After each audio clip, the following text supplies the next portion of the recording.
whaatalofa atu I lau whaafonga anga Samoa. O le ata o toia whaamaene o tailoloto pa ia Samoa.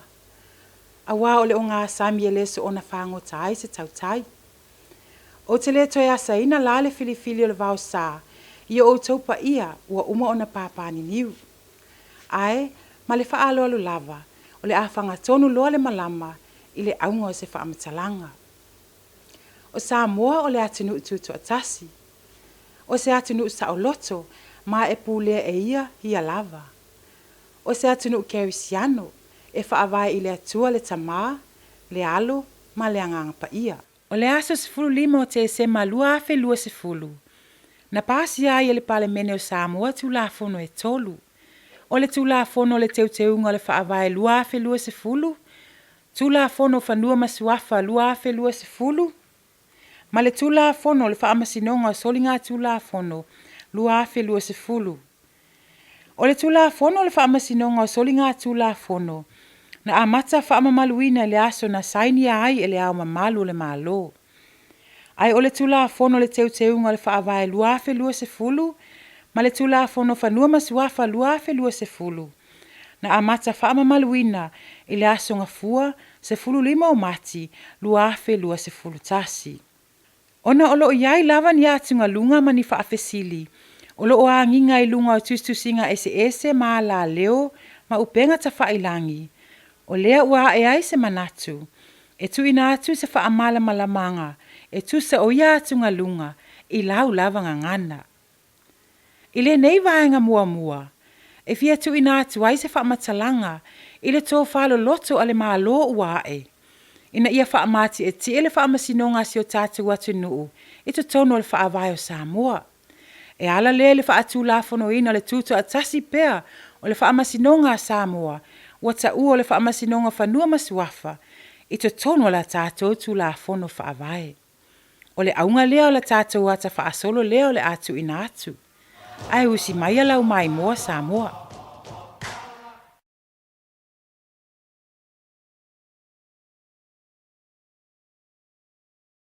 O le talaanga o le tuto atasi o le Faamasinoga o Fanua ma Suafa, ma faamatalanga o tu la fono I ono. E tali tonu le manatu e manino le mata o le vai.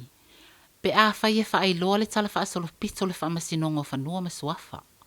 O lea tala faasolopito, e maua mai I tu la fono na whaia ma pāsia e Siamani, Niu Sila ma Samoa, e faatuuina, faalea o ngāina, ma sui tūlanga ai le Faamasinoga o Fanua ma Suafa, a mata mai le tausanga e afe I se lau ma le tolu, e o mai le lua afe ma le lua sefulu. I le se lau sefulu fitu tausanga lea, mai le afe I se lau ma le tolu e o mai le lua afe ma le lua sefulu. E ono tu la fono n faatuuina, ma faataatitia mai ai le faatulanga ina o le Faamasinoga o Fanua ma Suafa, o se Faamasinoga a Samoa.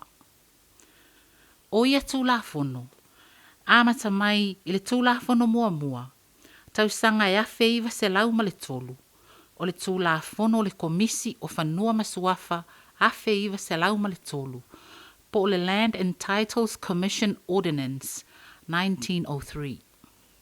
Tu la fono lona lua, tausanga e afe I se lau lua sefulu, o le polo a inga o le komisi o Fanua ma Suafa faaleanga nuu afe I se lau lua sefulu, po le Native Land and Titles Commission Order 1920.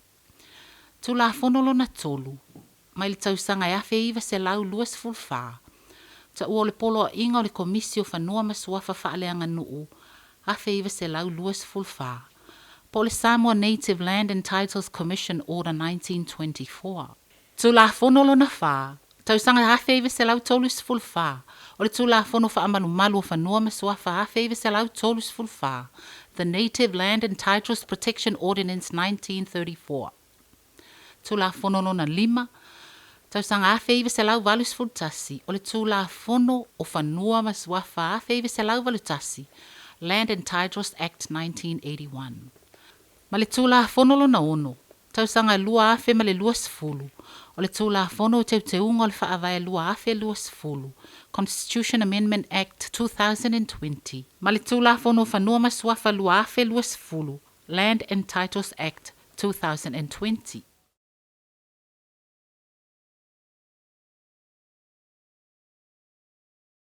Ai le i whaia la se whamatalanga le tātou tūlafono mua. Le tūlafono o le komisi o Fanua ma Suafa awhi iwa se lau ma le tolu.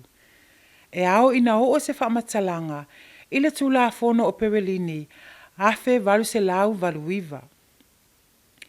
Mai le tausanga e awhi valu se lau valu iwa, i le tausanga e awhi valu se lau iwa. Na pule ai Samoa e malo te tele e tolu. O Siami, Peretania, ma Amerika. I le aso se fulufa o Iuni, awhi valu se lau valu iwa. Na saini ai e malo te tele nei e tolu, le tūlafono ua ta ua, o le nofo le lei, ma le tuma oti o le malo Samoa. Tūlafono o Peretania, po o le Neutrality and Autonomous Government in Samoa, General Act of Berlin. Ua whaingoa ina ilona ingoa puupuu, o le tūlafono o Peretania, awhi valu se lau valu iwa. O le aunga o le nei tūlafono, ina ia whaamalo sia ai le tūlanga saunga le mu, ta mau ainga, ma le nofo le lei o tangata nu o Samoa, i lalo o le vainga a malo nei e tolu. I tu tonu o lea tūlafono, ua whaatuina ai se komisi o Fanua, mo mata upu tau Fanua i Samoa, i lalo o le mata upu wha, foi upu lua. O malo si anga o le komisi, o le fofonga ina, ma fetu unai, ma whaia whai unga i talo sanga uma tangata ese, e le o ni tangata nu Samoa, e whaatatau i pule o Fanua, po se isi a ia i Fanua a Samoa. O le saufa inga le komisi, sa o fiai sui e to tolu, na tofia ina e whainga malo e tolu sa pulea Samoa, Siami, Peretania, ma Amerika, ma le sui e tasi e avea ma tangata fautua mo tangata anuu, po le Natives Advocate, e tofia e le ofisa silio Pulega a Samoa, i lunga o le malienga a le Faamasinoga a Samoa. O le tūlanga manino e le tūlafono, e le i whaatuina ai se Faamasinoga Fanua ma Suafa. Ai o se komisi e ngafa mamata upu tau Fanua, e se tūlanga lautele, i le whaatauina ma le lisiina o Fanua. I tau sanga muli o le senatiri lona se fuluiva, wa amata ona fetoto ai, ma whaalia le fia maua uma e atu nu te tele nei e tolu o Siami, Peretania ma Amerika, o atu motu uma o Samoa. Na maea le awhi valu se lau iwa, ua vaelua ina atu motu o Samoa. E o mai i le awhi iwa se lau, ua pulea sa vai, upolu, manisi motu la iti e fitu e Siami, ma whaingoa ina o Samoa Siami. Ai o tutuila ma manua, ua avea ma whaingoa ina o Amerika Samoa.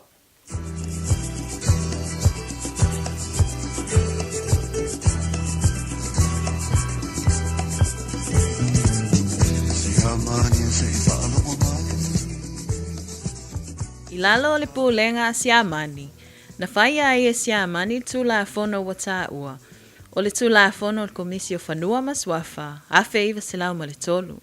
O le mea moni, o le tūlafono tonu lavale nei, na whaatuina mua ai le komisi ua tāua, o le komisi o Fanua ma Suafa.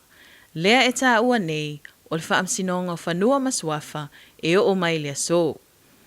O le saufa inga le nei komisi, na taaiulu ai le Faamasinoga o le Pulega a Siami i Samoa. Masui e toa lua e le o ni Samoa na filifilia e le kovana. E whaato a whiloa e le komisi pe a finangalo i ai le kovana o le Pulega a Siami. A finangalo i ai le kovana e mawhai o na tōwhia se komisi o tangata Samoa e tali i fesili whaatatau i mata upu tau tū maanga wha Samoa. O le mata whaioi o le komisi, o le whaia lea o ilo i longa, ma whai unga i fe ese a inga i mata upu tau Fanua ma Suafa.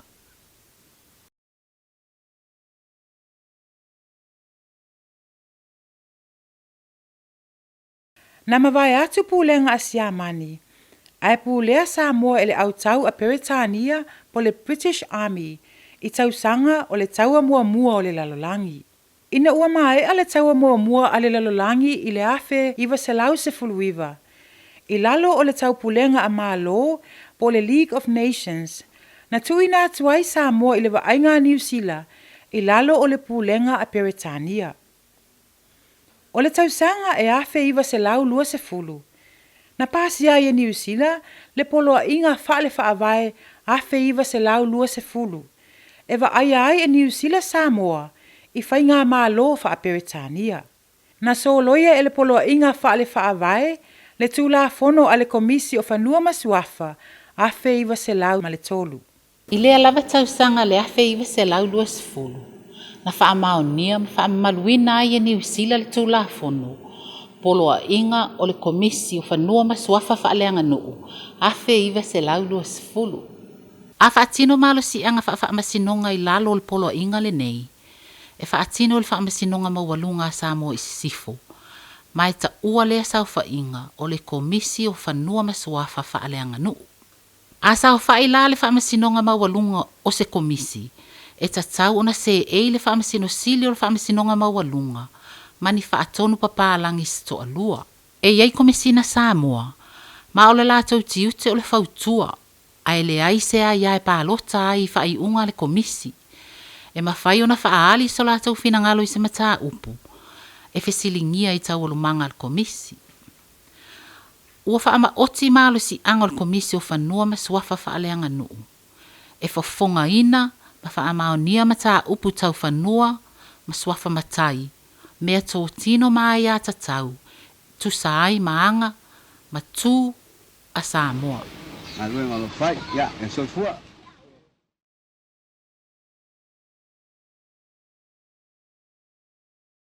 I le tausanga e afe iwa se lau lua se fulu ma le tasi.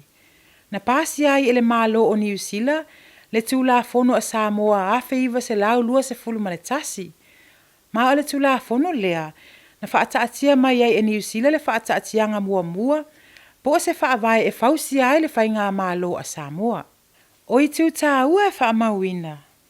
E le ai se foi upo lea tūla fono na ai ai le whaatuina o se komisi. Po se Faamasinoga Fanua ma Suafa. Ai o le foi upu lua se lau valutasi sa whaapea. O lea ia ta taua tangata anu o Samoa e suesuoina ma whaia ni whai unga ia la tau mata upu tau Fanua. E whaia e pei ona aia ia i lalo o se tūla fono. E le ai se foi upo le nei tūla fono a feiva se lau lua se fulu maletasi.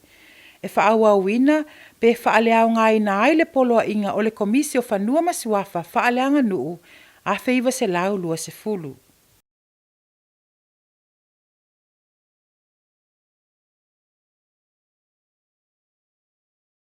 I le tausanga e a feiva se lau lua se fulu malwha.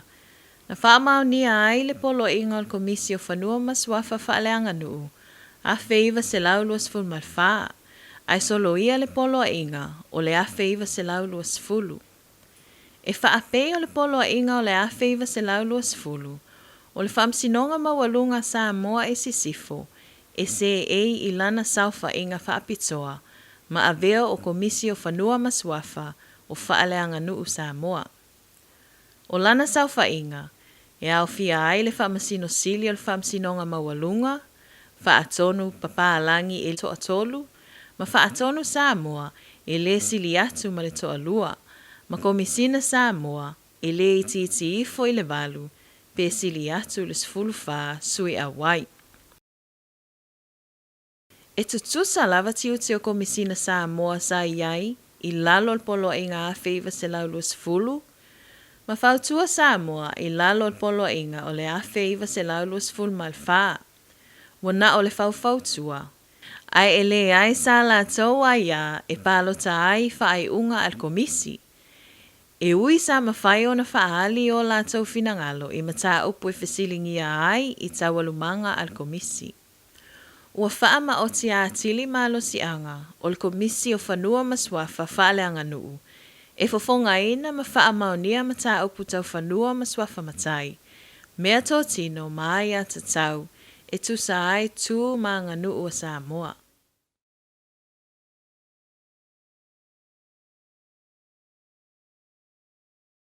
I lalo le vaainga Niu Sila, i le tausanga e a feiva se lau tōts ful malwha, Na pasi ai Niu Sila mo Samoa, le tulafono faamalumalu o Fanua ma Suafa, a feiva se lautos fu malfa, po le Native Land and Titles Protection Ordinance 1934. I le fuai upu todos fulfa o le nei tulafono, na faawa wina ai le komisio Fanua ma Suafa faaleanga nuu, ma o se komisia loa ia, mo le puipuia o Fanua ma Suafa faaleanga nuu. O le saufa inga le komisi, e iai le Peretania paalangi, o le Faamasino o le Faamasinoga sili, o faatonu paalangi to alua, ma komisina Samoa.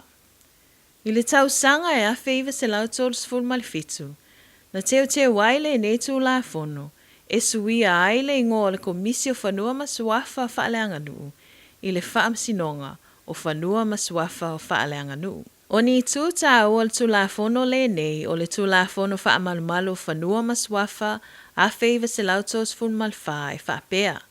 Mua, ua suia le tūlanga aloa ia mai se komisi i se tūlanga Faamasinoga. Lua, ua avea ma se Faamasinoga o faamaumaunga po o le Court of Records. Tolu, ua faamau failonga ina faaltulafono i lona tūlanga Faamasinoga. It has a court seal. Fa, o lana puleanga Faamasinoga i mata au putau Fanua ma Suafa Samoa, o se puleanga faapitoa, na o ia lava, po o le special and exclusive jurisdiction. Male lima, ua faamanino a atili le loloto, male lautele o lana puleanga Faamasinoga faapitoa, mo mata au putau Fanua ma Suafa faaleanga nuu. O le polo a inga mo mata au putau solo a inga mo Fanua ma Suafa a feiva se lautos fulmalima. Na solo ia le polo a inga o le komisi o Fanua ma Suafa faaleanga nuu, a feiva se lau luas fulmalfa. Faliulela ilona tau afi le lau Samoa wa lanu i ua whelanua i ona ave i le langi i o eftafia sa vali. I le tapena ina o le tulafono faawai o Samoa a feiva se lau ona se fulu. E manino lava. Na iai fina ngalo, ina ia manino le faatuina ai o se Faamasinoga Fanua ma Suafa. I te tonu o le tulafono faawai o Samoa. Peitai, na pasia le tulafono faawai a feiva se lau ona se fulu. Ele iso loia, pea a fia le tulafono faamalumalu o Fanua ma Suafa, a feiva se lau tolu se fulfa. Ile mata upu se lau ma le tolu, o le faawai a feiva se lau ona se fulu. O lo o iai le laina lea. O le ai ai se Faamasinoga Fanua ma Suafa. E faatasia ai le au fainga o e iai ma sea puleanga. Ile i tu e winga i Suafa matai ma ele tau le anga nuu. E pei ona o le a aia ia ele tulafono.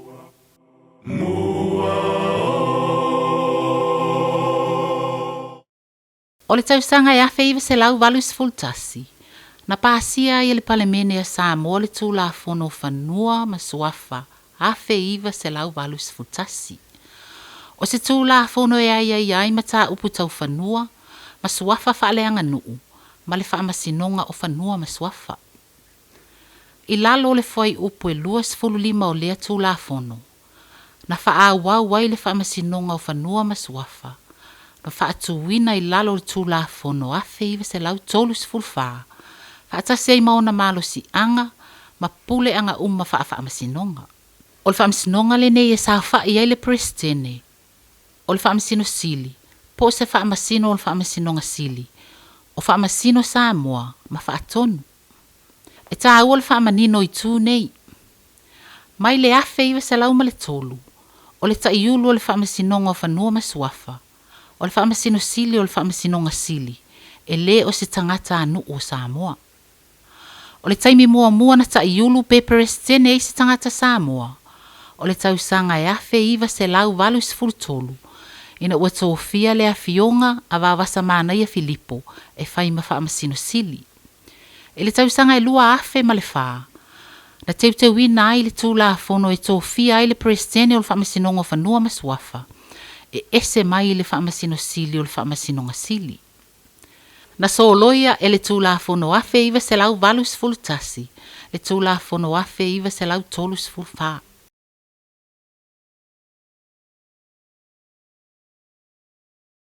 O le tausanga e lua afe lua sifulu, na pasia e le tulafono o teuteunga o le tulafono faavae lua afe lua sifulu, ma le tulafono Fanua ma Suafa lua afe ma le lua sifulu.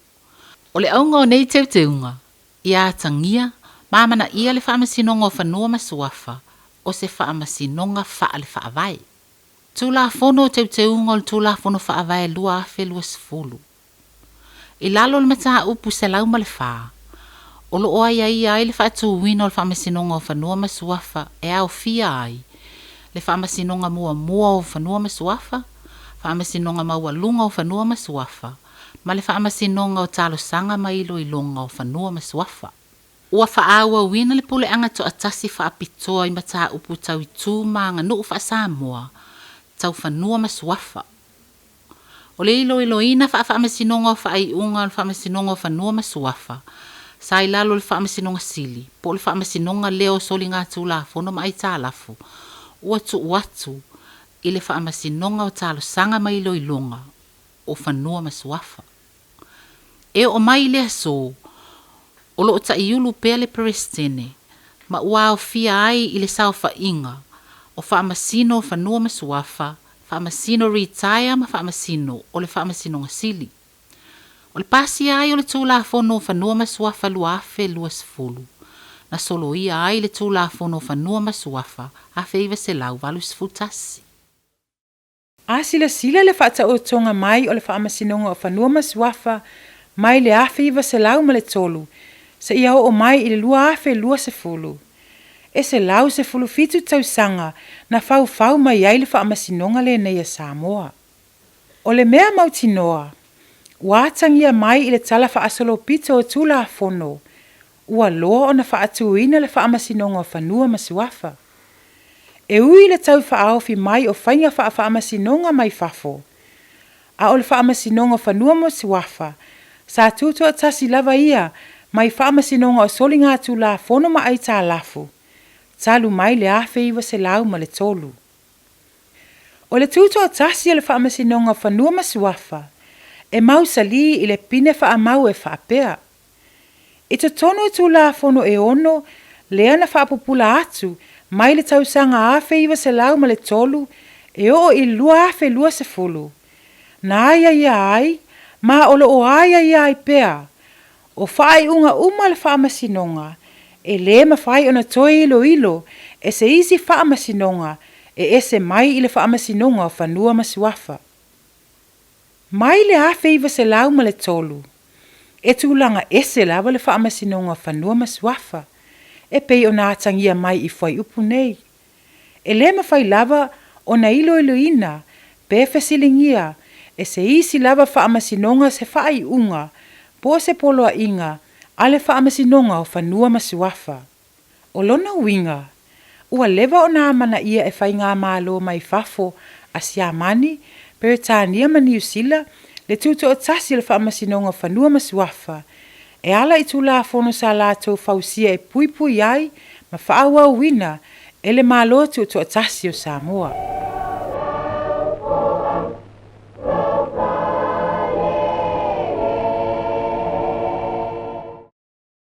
Samoa e talitonu o le nā ua manino le mata o le vai. O lau Faamasinoga o Fanua ma Suafa, o le Faamasinoga sa tuto o tasi, mai le tasiva o tolu, mai le Faamasinoga o soli ngā tulafono ma ai tālafu. O se Faamasinoga e faapitoa ma tū ma oti i lana puleanga Faamasinoga, Special and Exclusive Jurisdiction. O le avea o le Faamasinoga o Fanua ma Suafa, ma Faamasinoga faavae, Constitutional Court, o se tūlanga taualoa i le tala faasolopito o Samoa, ma le atu Pasifika. Ua tū mati e nei lau Faamasinoga, i se tūlanga ua ala ngā tatau, ma le faatawaina o tū manga nuu o Samoa, i lalo o lau tulafono faavae. Ia faafetai Samoa le mai mua mai, faamanuia mai le atua ia Samoa, i le alo atu ai i le whaamanatuina o le maliu ma le toe tū o lo tātou whaaola. Faasoifua ia.